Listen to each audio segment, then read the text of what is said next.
Perkenalkan, nama saya Wigra itu, biasa dipanggil Dito. Saya merupakan mahasiswa desain komunikasi visual. Pada kesempatan kali ini aku bakalan jelasin tentang apa sih desain grafis. Mungkin kalian tertarik dengan dunia desain grafis atau sekedar ingin menambah pengetahuan, karena desain grafis adalah dunia kami atau dunia aku ya, dan aku ingin berbagi sedikit pengetahuan seputar desain grafis. Yang pertama, apa sih yang dimaksud dengan desain grafis? Jadi desain grafis itu adalah sebuah bentuk seni dengan tujuan memecahkan masalah komunikasi visual melalui kombinasi elemen grafis seperti bentuk, garis, warna, dan sebagainya. Visual yang tercipta diharapkan dapat menjadi sarana penyampaian informasi atau pesan secara jelas dan efektif, bahkan mampu membentuk persepsi manusia akan sebuah hal. Perlu kalian tahu bahwa dalam desain grafis, tulisan pun dinamakan sebagai gambar. Kenapa? Karena tulisan merupakan bentuk abstraksi simbol-simbol yang dapat dibunyikan. Ilmu tentang desain grafis biasanya sering disebut desain komunikasi visual. Seorang desainer grafis memiliki tujuan penting, yaitu sebagai pemecah masalah atau problem solver. Bagaimana membuat orang mengerti pesan yang ingin disampaikan melalui visual yang dihasilkan. Tugas ini tidaklah mudah untuk dilaksanakan. Seorang desainer grafis harus memiliki kemampuan kognitif sekaligus keterampilan visual agar mampu menyampaikan dengan tepat dan mudah dimengerti. Selanjutnya, apa saja sih prinsip yang ada di dalam desain grafis? Seperti halnya manusia yang memiliki beberapa prinsip yang ia pegang teguh dalam menjalani kehidupan, begitu pula desainer. Ada prinsip-prinsip yang harus dipegang teguh saat menghasilkan karya-karya yang luar biasa. Prinsip utama yang wajib menjadi pedoman desainer grafis bahwa desain yang dihasilkan harus bersifat komunikatif, karena kegunaan desain sendiri tak lain sebagai sarana komunikasi seperti yang telah disampaikan sebelumnya. Prinsip-prinsip pendukung lainnya juga sebaiknya dipegang teguh oleh para desainer ya, karena kesederhanaan, keseimbangan, kesatuan, penekanan, irama, dan proporsi itu adalah hal yang cukup penting juga. Dan aku bakal coba jelasin secara sederhana aja. Yang pertama, kesederhanaan. Mengapa kesederhanaan? Ya, tujuan kita membuat desain untuk memudahkan pembaca memahami apa yang disampaikan.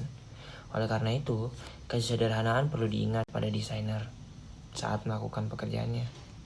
Selanjutnya, bagaimana dengan keseimbangan? Secara visual, desain baiknya memiliki dua keseimbangan, yaitu keseimbangan formal dan informal. Keseimbangan formal misalnya berupa konsistensi dalam penggunaan elemen-elemen desain. Sementara yang dimaksud dengan keseimbangan informal adalah desain yang sebaiknya meninggalkan kesan dinamis dan fleksibel. Dan yang ketiga adalah kesatuan. Isi pokok dari sebuah komposisi desain itu harus dapat menyatu sehingga terlihat utuh sebagai satu kesatuan. Lalu, apa itu penekanan? Penekanan atau istilah kerennya aksentuasi adalah bahwa sebuah desain harus dapat menarik perhatian banyak orang ketika melihatnya. Desain yang berhasil adalah desain yang mampu membuat target audiens mengerti sehingga mereka pun tergerak untuk membagikan informasi tersebut kepada orang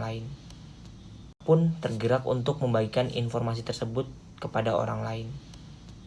Selanjutnya adalah irama. Irama pasti ada di setiap semua karya. Itu adalah sebuah karya seni yang memiliki unsur-unsur pendukung. Irama merupakan pengulangan dari unsur-unsur tersebut. Prinsip yang terakhir adalah proporsi. Untuk memperoleh keseimbangan desain, tentunya diperlukan perbandingan. Agar sebuah bidang terlihat proporsional, perbandingan matematisnya harus tepat juga.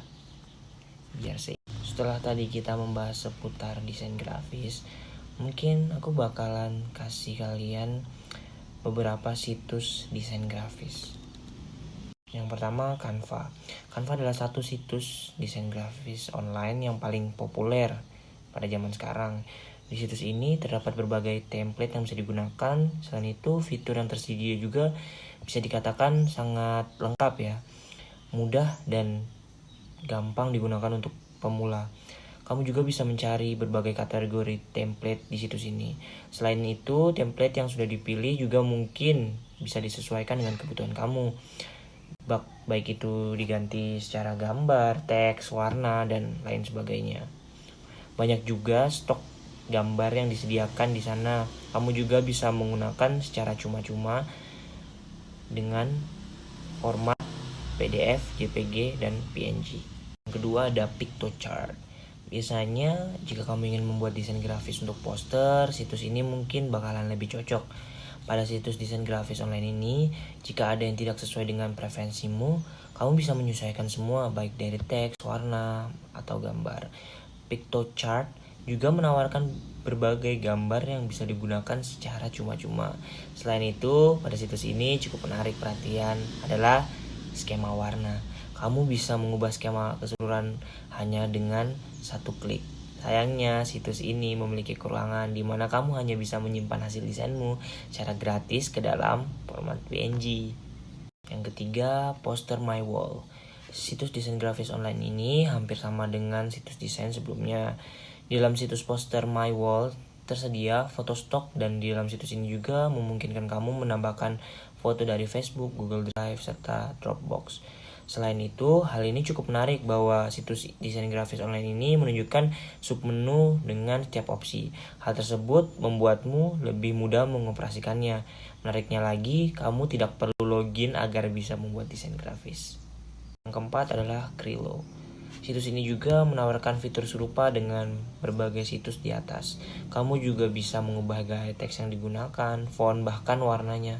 Bahkan situs ini juga kamu bisa mengubah. Nah, kalau tadi kan kita bahas situs, mungkin sekarang kita bahas softwarenya apa ya. Jadi, apa itu software desain grafis?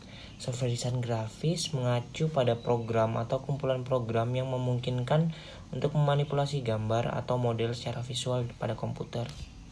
Ini udah banyak sih jenis software desain grafis, baik yang gratis maupun berbayar. Munculnya beragam perangkat lunak ini sesuailah dengan kebutuhan preferensi pengguna yang berbeda-beda juga. Mungkin dari kalian beberapa udah tahu lah tentang software yang sering dipakai oleh desain grafis, apalagi yang sesama desain grafis. Untuk yang pertama, Adobe Illustrator. Adobe Illustrator adalah perangkat lunak desain grafis berbasis grafik vektor, berfungsi untuk membuat desain situs web, logo merek, permainan video, dan cetak. Yang kedua adalah Adobe Photoshop. Adobe Photoshop untuk mengedit foto, image, dan desain grafis. Berbagai fungsi mendesain website, poster, icon, aplikasi ponsel, dan banner, serta membuat ilustrasi, karya seni, 3 dimensi, dan lukisan. Jadi kayak Photoshop ini sangat multifungsi lah. 3, ini gak kalah pentingnya sih, Adobe InDesign. Jadi aplikasi ini biasanya untuk membuat desain dan layout halaman, digunakan dalam pembuatan dan publikasi dokumen media cetak dan digital. Untuk merancang poster, brosur, alat tulis, selembaran, laporan, majalah. Contohnya mungkin kayak e-book, PDF, atau majalah digital gitu. Gambar serta menambahkan efek pada gambar tersebut.